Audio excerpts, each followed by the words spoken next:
Magandang araw sa inyo at welcome sa ating paghimay. Meron tayong isang fascinating na set ng mga materyales dito na galing sa iyo. Lahat ito ay tungkol kay Narciso o Lalo. May mga social media posts, may mga transcript ng video, at ang mission natin ngayon ay himayin ang lahat ng ito para maintindihan natin yung kanyang worldview, di ba? Lalo na yung mga mensaheng pinaniniwalaan niyang galing daw sa Diyos, partikular yung mga nakapalibot sa kanyang ika-60 na kaarawan. Tama. Titignan natin kung paano nabuo yung mga paniniwalang ito based sa mga karanasan niya. Mula sa isang napakamodernong pananaginip na may kasamang artificial intelligence o AI hanggang sa parang isang buong buhay ng mga kwentong himala. At sa dulo, susubukan nating intindihin kung ano para sa kanya ang tunay na pananampalataya. Ang ganda ng mix, may high-tech, may spiritual. Sige, simulan na natin. Ang unang-unang nakapukaw ng atensyon ko ay itong mensahe na natanggap daw niya noong February 1, 2026. Tungkol ito sa mga numero, ulap at AI. Parang sci-fi. Talagang kakaiba. Ayon sa post niya, nananaginip siya habang iniisip ang isang bagay na may kinalaman sa negosyo, yung kanyang napagbentahan. At sa panaginip na yun, bigla raw siyang nakakita sa ulap ng mga salitang 2960 spacebar. Napaka-specifico, no? Hindi lang basta numero, may kasama pang spacebar. Anong kasunod? Sinundan daw ito ng mga imahe ng AI graphic at AI video. Gawa raw ng isang MSK. At ang matindi pa, inilarawan niya na 4 na beses daw itong naulit. So, isang 4-digit number na katulad ng 2960, tapos AI audio and video. Yung pag-uulit parang para sa kanya, nagbibigay diin na importante ang mensahe. Okay, so may numero at may AI. Parang ang layo ng koneksyon. Paano niya yun, pinagdugtong sa sarili niya? Para sa kanya, napakalinaw at napaka-personal ng kahulugan ang numerong 29. Petsa ng birthday niya. Eksakto, petsa raw ng kanyang kaarawan. At ang 60, yun yung magiging edad niya sa taon na iyon. Gets ko na. So 29-60, hindi siya parang random na lotto numbers. Parang code na para sa kanya mismo. Oo, isang direktang pagtukoy sa kanya. Pero paano naman yung spacebar o yung ... na sinasabi niya?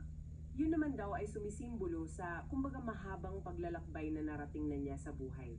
Isang metaphorical na representasyon ng distansya at ng mga pinagdaanan niya para makarating sa edad na 60. At dito pumapasok yung AI. Teka, bakit kaya AI?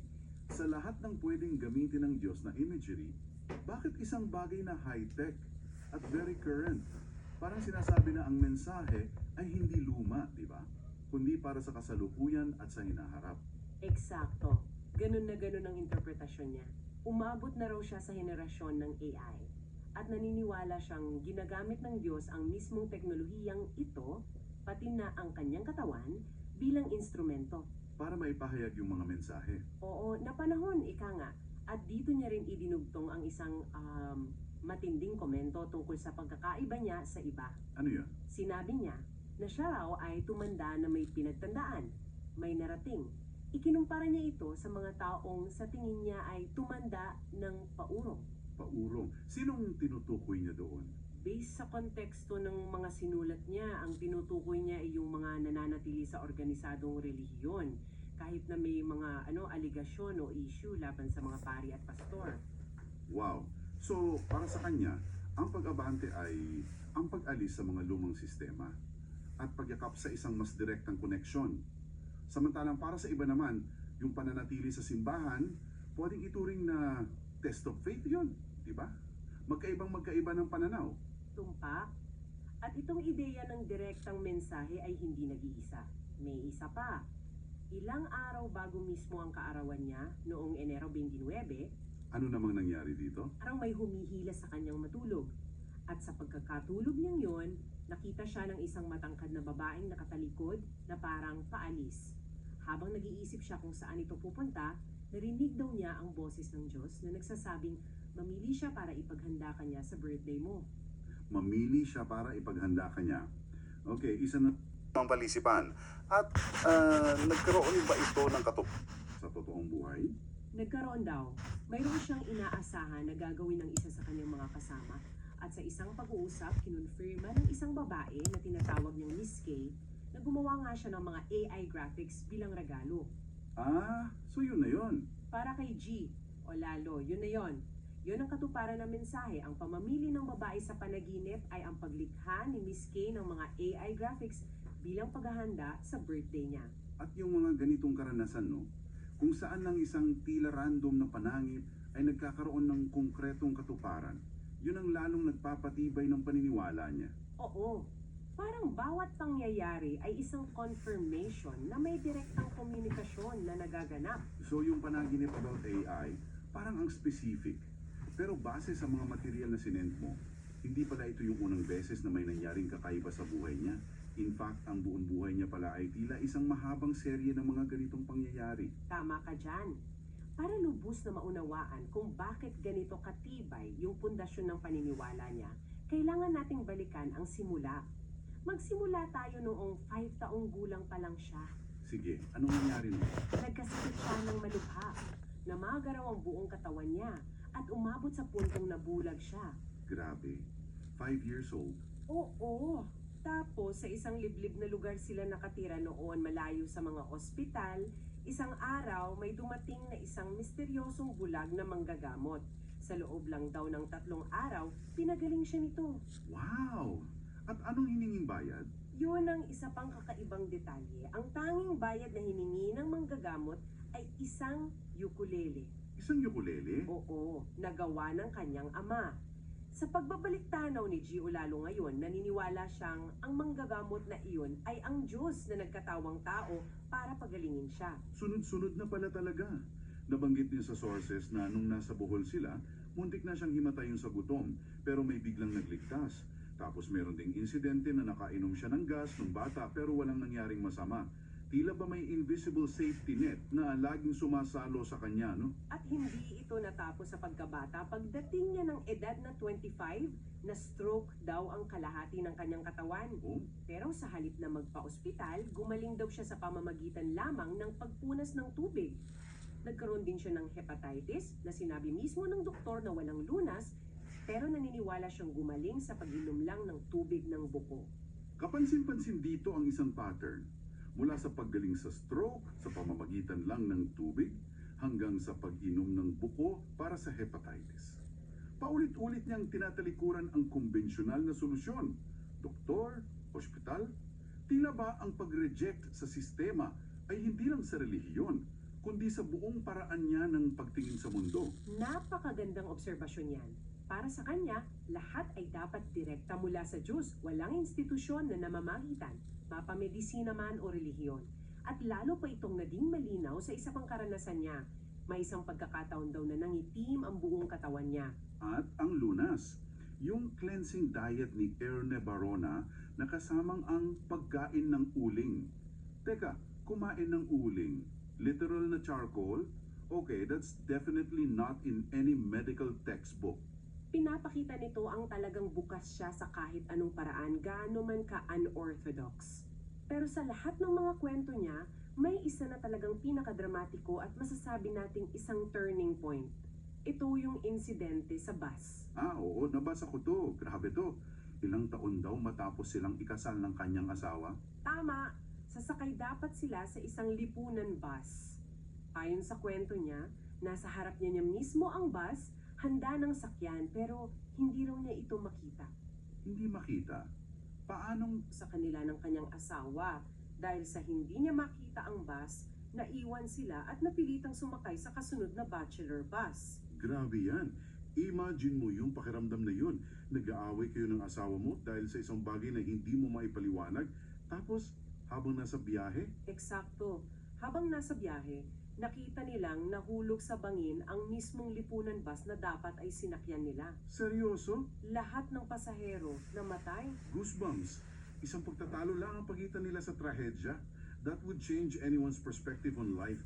Siguradong yun ang nagpatibay, hindi lang ng paniniwala niya, kundi pati na rin ng asawa niya. Tumpak, hindi na ito isang internal feeling lang niya. Ito ay isang shared experience, isang konkretong ebidensya para sa kanila na may isang puwersang gumagalaw para protektahan sila. Naging pundasyon ito ng kanilang pananampalataya bilang mag-asawa. At hindi pa dyan natatapos. Kahit mas kamakailan lang, tuloy-tuloy pa rin. Siya, ang kanyang asawa, at isang MJ ay nag-COVID pero lahat sila ay gumaling. At nitong huling Disyembre 24 lang, aksidente siyang nakainom ng chemical sa trabaho. At ang reaksyon niya base sa kwento ay kahanga-hana. Sa halip na magpanik, kalmado lang daw siyang naglakad papuntang ospital. At ang resulta ng pagsusuri, Walang nakapasok na chemical sa dugo niya. walang anumang chemical na nakapasok sa kanyang dugo. Para sa kanya, isa na namang patunay na protektado siya. Kala niya. Dahil dito, may isang term siyang ginagamit para ilarawan ang sarili niya ngayon. Buhay patay. Teka, buhay patay? Ang bigat ng terminong yan.